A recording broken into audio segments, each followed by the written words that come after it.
So then I say, that's no cake. She got a whole bakery. So like, yo, what's up?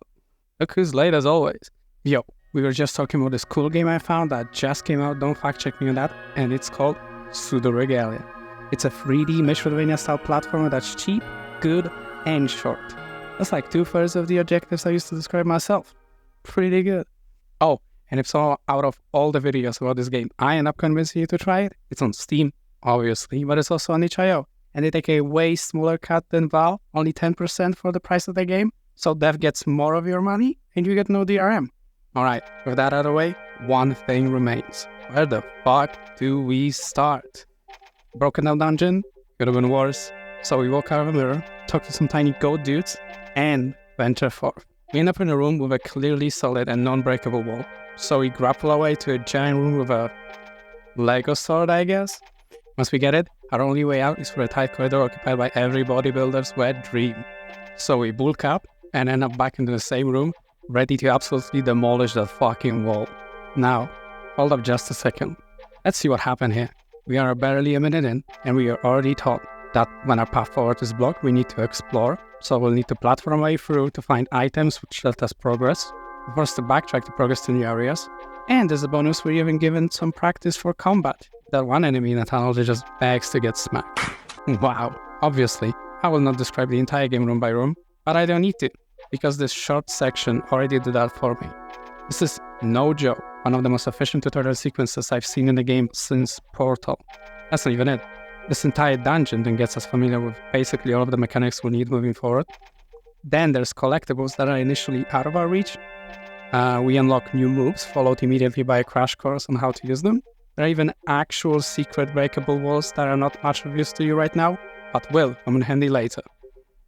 There's even a tutorial boss fight, which is mostly just a regular enemy we'll be seeing in the future, but with way more help, so you cannot just eat it in one combo and learn nothing. So, onboarding is great. What else? Well, once we get to kill that boss, we talk to some more goats, and we're free to leave. How does the game show you that the tutorial is done? First, you see a broken down corridor with corrosive water that kills you, already raising the stakes that failing your jumps has now actual consequences, which is immediately followed by crossroads with 3 corridors. Each leads you to a different part of the castle, and they also loop onto each other, encouraging you to circle around the map, searching for a way forward. There really is only one thing the beginning section doesn't teach you, that is that you can put on some fucking pants, because god damn, what is this? There are more polygons here than this whole ass fucking game. I gotta say, Rittz, very name by the way, knows their priorities. It takes a real backbone to stick to a decision like that. And while it might not sit right with you, one look at the community reviews backs up the decision. This asset is a very important aspect to the game, seeing how many users get behind it. Every second one mentions the glutes to the maximus. You can even unlock more skins as well. And as with every good game, there are even some mods out there if you're feeling adventurous. Alright, we're out of the baby tutorial zone for babies. How's the rest of the game? When it comes to level variety, it's surprisingly vast given that everything has an overall theme of a castle. All of the containers you'd expect are here, like the aforementioned dungeon, there are underground caves, there's also a theater, library, bailey, there's a broken down bridge leading to a giant fucking tower. That's cool. They're all distinct from one another and have a unique atmosphere, and they look great.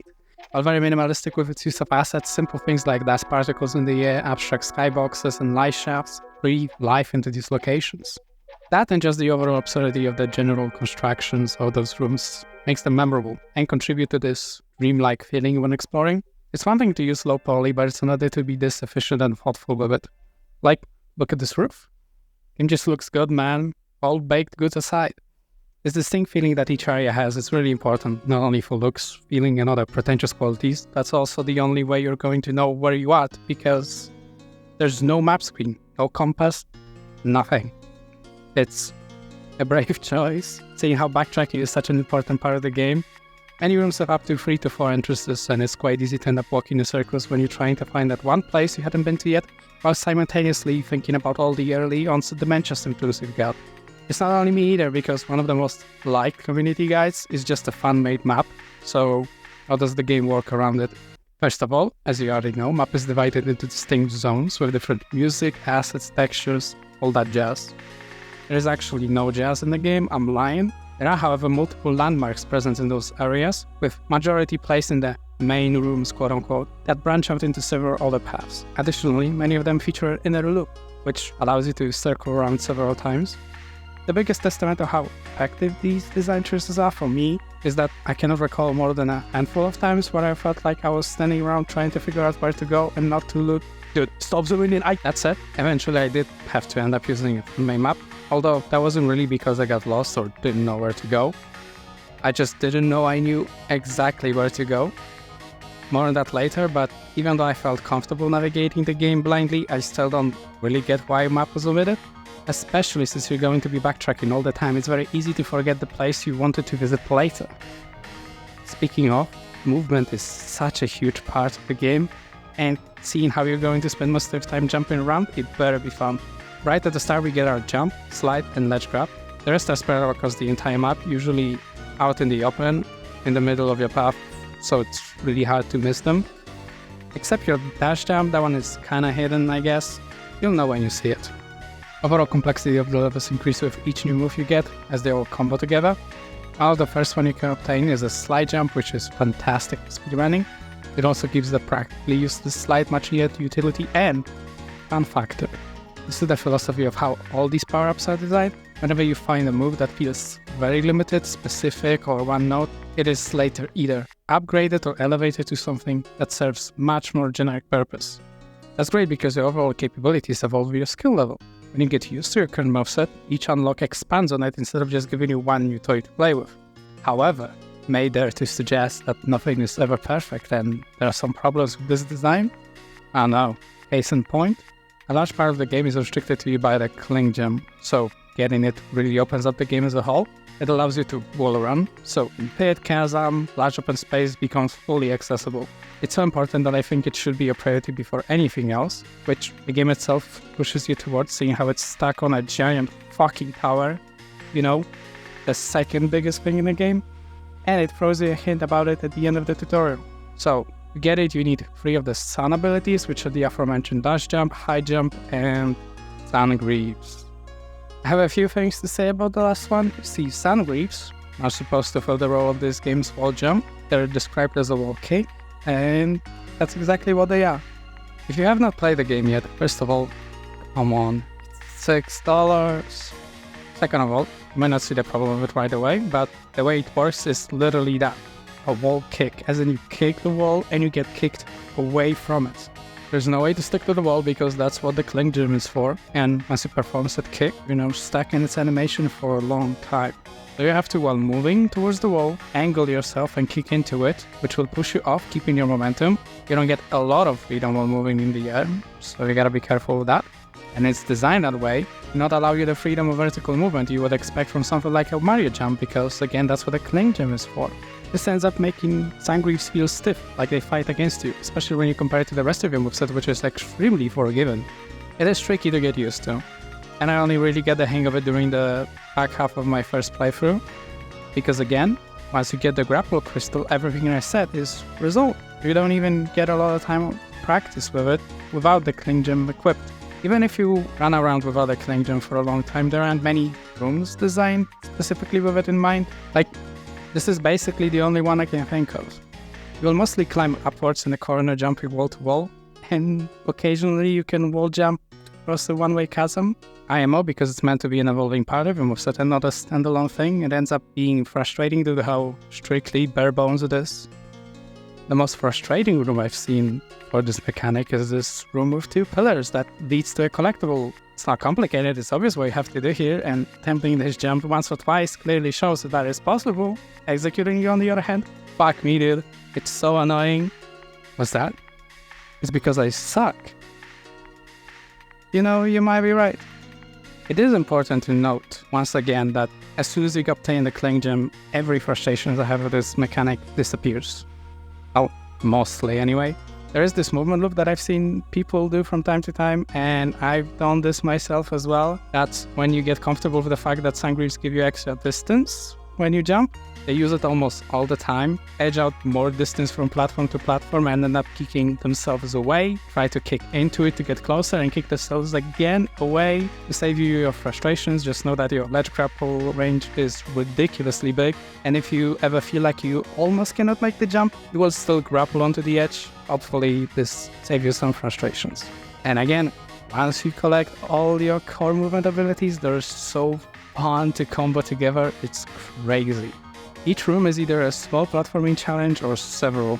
Especially in backtracking, the whole map opens up a ton of crazy options for you. Cliffs, pillars, chasms, all of it creatively forcing you to explore all of the mechanics that the game gives you. If you see a ledge, you can go there. If you see a wall, you can jump there. Rooms we've traveled through before suddenly have 6 ways to go through them, each faster than the previous one. Later may even feel like downright exploits.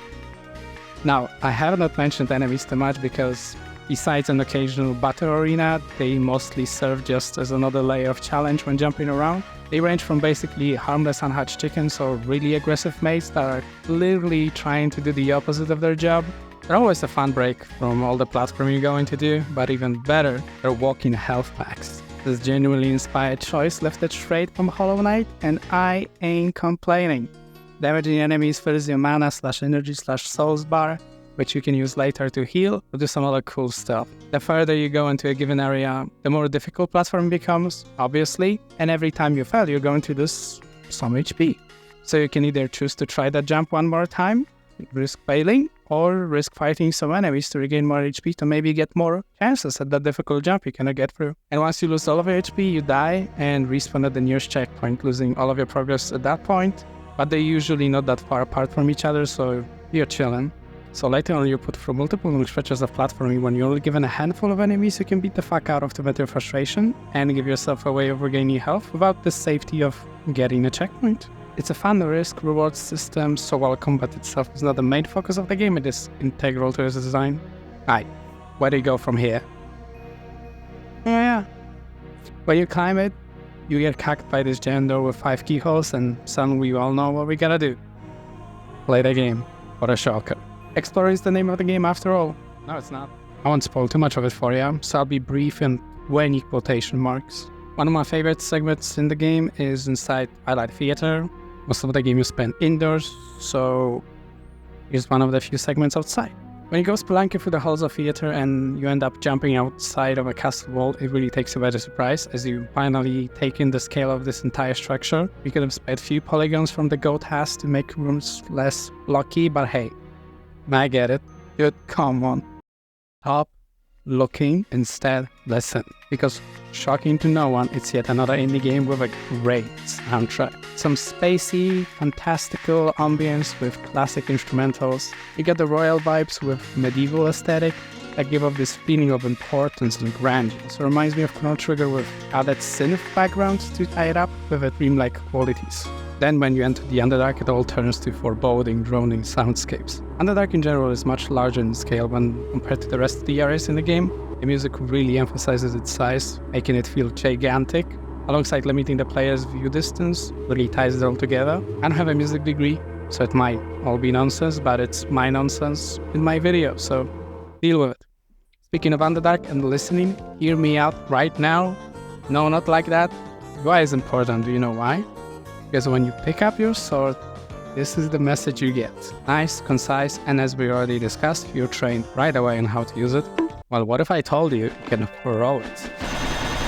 It's actually very cool because you can kick off of it and stuff, and besides it's a cool mechanic, and it'd be one thing if it was something extra, but you actually have to use it if you ever go into the Underdark through these tunnels, because guess what? It's pitch black, and your sword glows only when you throw it. So imagine my surprise when on my first playthrough I was running around like a headless chicken for an hour, only to accidentally go to my equipment page, which I was not directed to, and find out by pure chance you can click the description of your power-ups and read more about them. And by more, it means actual mechanics that were always there, just not too important to ever tell me about it. So yeah, you can throw your sword. It's cool. I wish I knew about it from the start. Please tell me how to do something if I need to do it, the moment I need to do it, come on. Okay, so we knocked out level design, movement, soundtrack. That'll be mostly it because story is there, I suppose. We're playing as Sibyl, whatever. We learn that during the final cutscene of the game, or in the accessibility options, or the start page, doesn't matter. Once we spawn with the mirror, our main way to get the hang of what's going on in the plot are the goat dudes, environment, and some books in the library, I guess. In broad strokes, the entire kingdom is ruled by a princess Badly that used to roam around the castle and interact with everyone, but lately she has shut herself out, which is very much bad news in any fictional kingdom. From what we can gather on our way to the tower is that princess is locked inside because this giant fucking door is there, and so our goal is to find 5 keys, open the door, and beat the shit out of her. Pay attention, this will be on the test. Each of those 5 keys are either put in places unreachable without certain upgrades or locked behind some sort of puzzle, a set of tombstones that give you hints where to find them, and off you go. And we got them. Look, I ain't showing you everything. There is even a sliver of hope that I brute force you into playing this game for yourself. At least you'll get to explore on your own. Or use the map online is highly encouraged. And now remember, that tutorial boss fight? Well, how nice it was there, because the princess is our second and only other boss fight in the game, and she's not hard. The fight does attempt to make use of all the abilities we've been mastering throughout the entire game as one final challenge. It's a fun send-off that's thematically appropriate, as her design is just cool. The hair axe, that's a fashion statement I can get behind, but you can brute force it, especially if you have somewhat sizable collection of upgrades.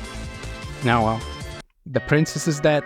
We get the credits, and this whole world was just a dream. Listen, I may be acting like an ass right now, but this is going to blow your mind. I really like this game. Closing notes. This game still gets updates, so replay the game if you already own it, and buy the game if you don't. Good. You thought this was the end, did ya? Me too, buddy. Would you believe me if I told you that this video was supposed to be 12 minutes long? No. Good, because clearly I'm a fucking liar. So while I had this script ready to go, and I was just rotting away in my bed for months, this game got a couple of updates. How exciting. So now we're going to talk about it on this bonus second round or whatever. At this point, I've played the game like 5 times. I know, right? Woe is me. I got to play the good game again. But cut tangents short and get to the point. There have been a couple of small but meaningful changes, and I've also changed some of my thoughts along the way. Number 1, and this is huge, we got a map screen. Basically, as soon as you leave the tutorial area, there's a new room with some self-aware dialogue and a map power-up. Hold up and it will show you which areas you're currently in, which you were not in, and an outline of rooms you've visited so far. If there are people who somehow might say that, oh, this is actually bad because this dumbs down the exploration, there's no actual marker for your character, so whenever you try to figure out your exact location, you still have to scan the room's geometry to figure out that for yourself. So all the work that went into making rooms recognizable is not wasted. It's a small feature that should have been there from the start, but now it's here and it's well thought out. That's a W. Second big thing, there are new costumes and a new way to get them. Previously, you just find them like any other power-ups and they use the same model, so you never knew if what you were going to pick up was a new pair of pants or more health. Now cosmetics are displayed as a giant red gem, really eye-catching, and the best part is how they're placed around the map because they're almost always locked away in high traffic areas, barely out of reach. Straight up teasing you, bro. Which is strictly different from actual upgrades because those are strictly just put behind small platforming segments and stuff. And that's not all, because once you unlock the gem, you also have to pass a time trial to unlock the outfit. They range from pretty easy to actually requiring you to sweat a little bit. There's a bunch of ways to complete them, and while you don't need to really use any advanced movements and exploits, they're clearly built with them in mind. Another dub, love to see it. Speaking of updates, let's get over my original thoughts on sound griefs. You get used to them, for sure. I made a big deal out of it, but they're still extremely fun to master. Obviously, once you get familiar with it and play the game enough, you get past their initial skill curve. However, I still stand by my original point that they're clunky to use at first, and because of how they essentially become an add-on to a cling gem later on, which the game pushes you to get ASAP, you never end up getting a lot of real practice with it in your first playthrough. Although this doesn't really matter because while they do have their own quirks, levels are thoughtfully designed around them. Like the skill ceiling in the game in general is insane. So there's no shock that you can do crazy stuff with just kicks, but they do take time to practice. So the ramble over. Honestly, while it's not the most optimal, kinda glad I waited this long to finish this video because it's one thing to make a good game, but it's also different to consistently make it better by updates month after month, free of charge. It's really commendable. Now, one last thing I have to mention is that Rittz has updated the in-game credits. In the original video, I had somewhat of a PSA. I'm going to summarize here about how many games are treated as solo acts when they're factually not. This sucks. Like, solo acts are possible, but most of the time, the projects you think are one-man show are not. Do yourself a favor and look up the credits for games you contribute to only one person. You'd be surprised by how many people worked on some of them. But anyway, to wrap this up, this game is not just made by one guy, so I'm going to throw Reddit screen at you, and as well as link to everyone who has worked at the game to my knowledge, so you can check them out yourself. But you know what credits mean. This video is over, it's finished, finito, and you're still here. How nice of you. You know what? I appreciate you sticking around till the end. Is a little song recommendation for you. I'll probably do them at the end of every video, because why not? Speaking of which, if you're ever bored enough to write a comment and tell me how you absolutely hated my video, feel free to do so. I can't promise the next one will be better or good, but it might be less bad.